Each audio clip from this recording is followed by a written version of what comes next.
गाड्या वाशी पार्किंग मध्ये आम्ही लावलेले आहोत आणि आता एसएमला जर आझाद मैदानात जाणार आहोत.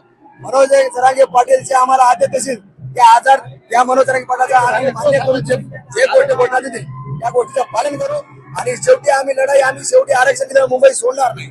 कोणाच्या मुंबई कोणाच्या बापाची नाही. आम्ही मुंबई सोडणार नाही. शासन आम्हाला पाणी देव नाही देव उपाशी मरू पण आम्ही मैदान सोडणार नाही.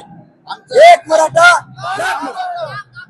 नांदेड जिल्हा मुखेड तालुका उमटवाडी मधून आलेला आझाद मैदानावर चाललेले आहोत आणि या ठिकाणी आम्ही आंदोलन मांडलेलं आहे. जरांगे पाटलांनी आम्ही उपोषणाबद्दल त्या आंदोलनासाठी हिंगोलीचा संपूर्ण परिवार जो आहे आमचा घेऊन करायला आहोत.